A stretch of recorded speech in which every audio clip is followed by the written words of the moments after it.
Programa em cartaz, um oferecimento Topázio Cinemas.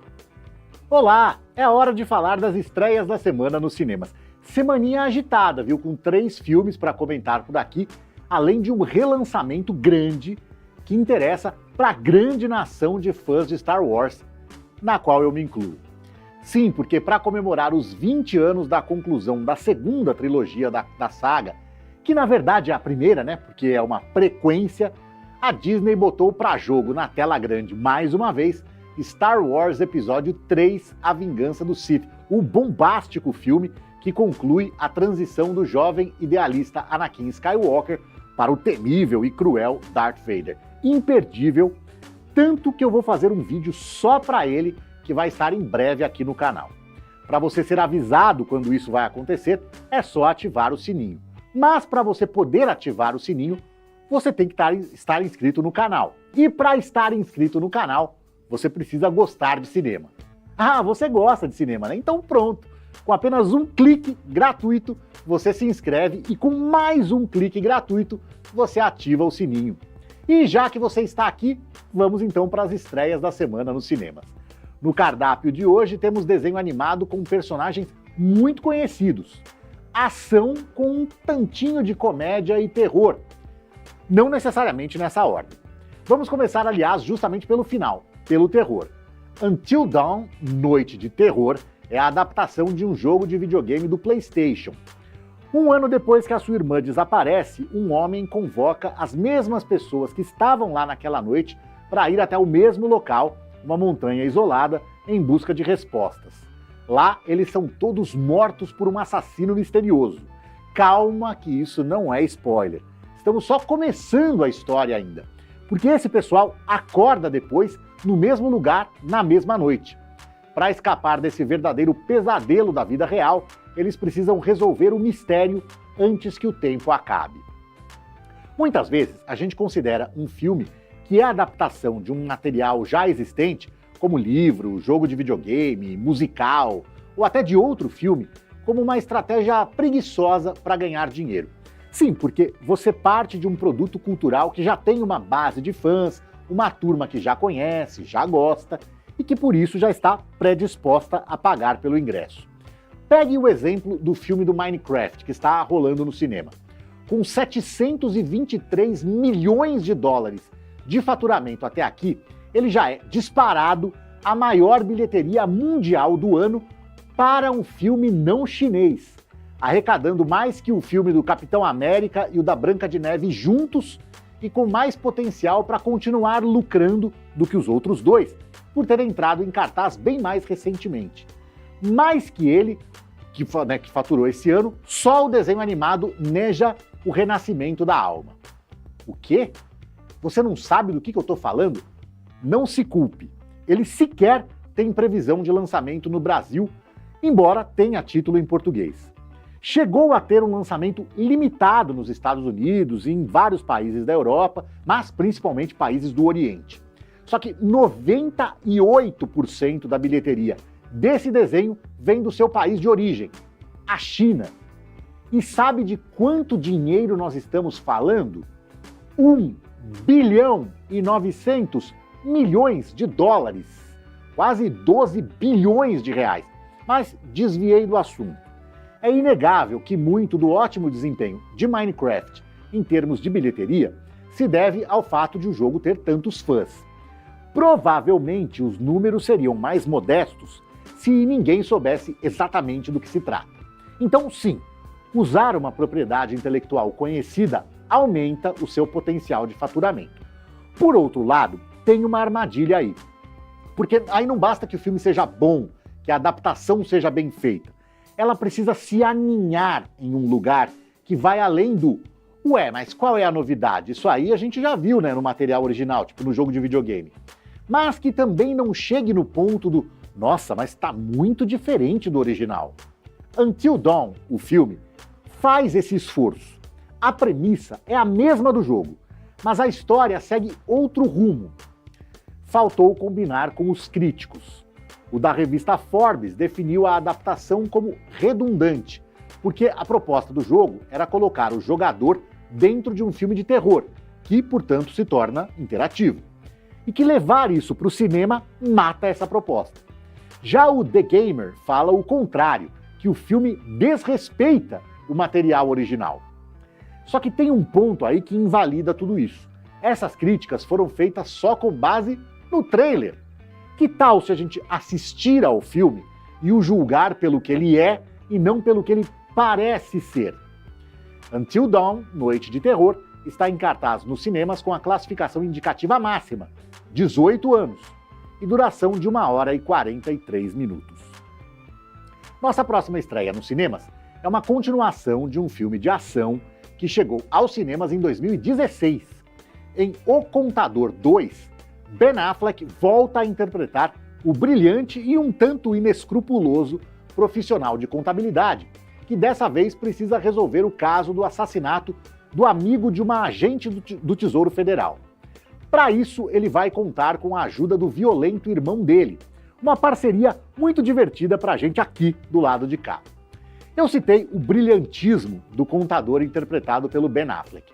Sendo um pouco mais específico, essa capacidade dele se deve ao fato de que o personagem tem uma condição dentro do espectro do autismo conhecida como Síndrome de Savant, que faz com que a pessoa apresente habilidades incríveis, como memória muito acima do comum ou a capacidade de resolver em instantes problemas matemáticos complexos.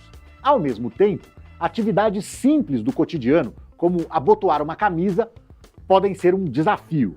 É uma condição que existe na chamada vida real, mas que é muito rara.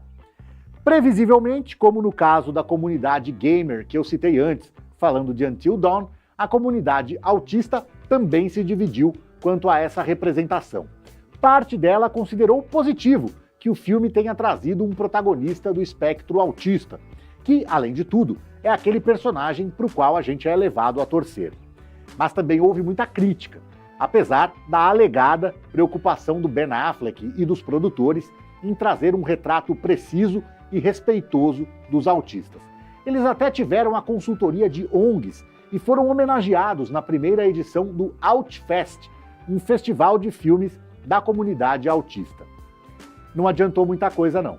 A comunidade criticou as próprias ONGs por não garantir que a perspectiva dos autistas fosse corretamente representada, criticou a produção por não ter autistas como parte do processo criativo, por reforçar estereótipos ligados ao espectro e pela associação com a violência. Eu tendo a discordar desse tipo de crítica. Primeiro, que não é necessário o envolvimento de representantes de quaisquer comunidades no processo criativo de qualquer filme.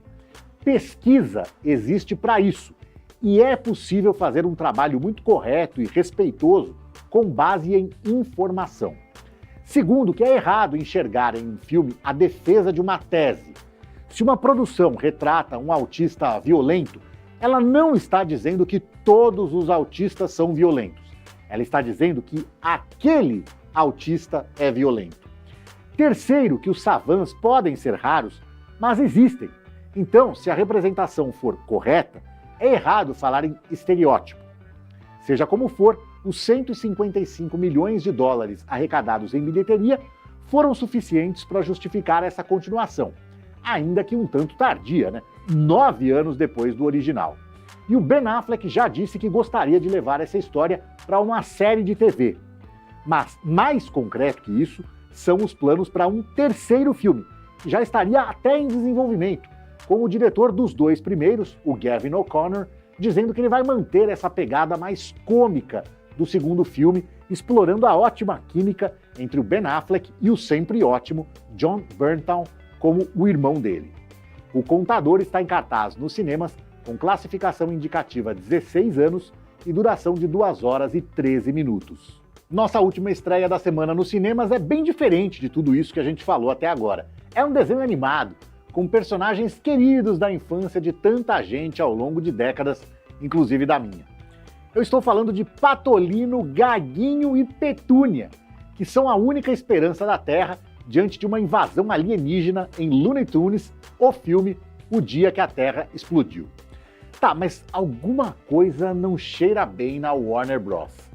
O projeto desse longa-metragem animado é mais um em que eles enterraram a maior grana para depois resolver não lançar. O exemplo mais famoso é o do filme da Batgirl.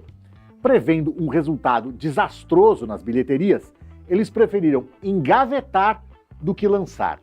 E por que isso vale a pena para eles?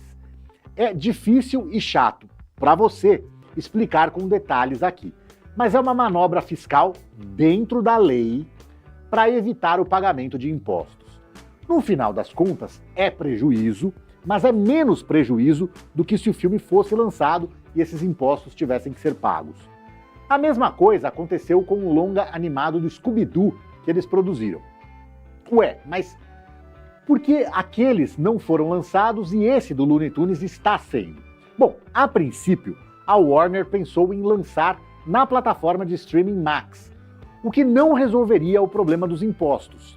Depois, resolveram vender a distribuição dos filmes, o que transferiu o pagamento dos tributos para quem comprou os direitos. E eu digo dos filmes, porque a mesma coisa vai ser feita com a animação Coyote vs Acme, que vai ser lançada no ano que vem. Acontecer uma vez é erro de cálculo, acontece. Mas 4 vezes? O que está acontecendo? Esses caras estão de brincadeira? Fazer esses filmes custa muito caro. Envolve o trabalho de centenas ou milhares de pessoas que são tratadas com esse desrespeito pela empresa. Beleza, todo mundo foi pago, bonitinho.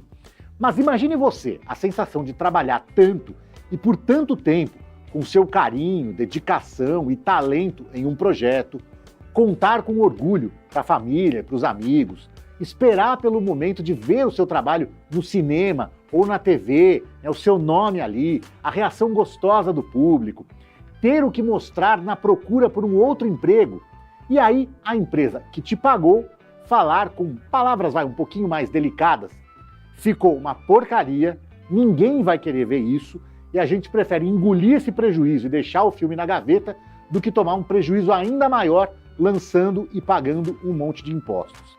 Lastimável, vergonhoso para uma empresa do tamanho, da importância, da qualidade da Warner Bros.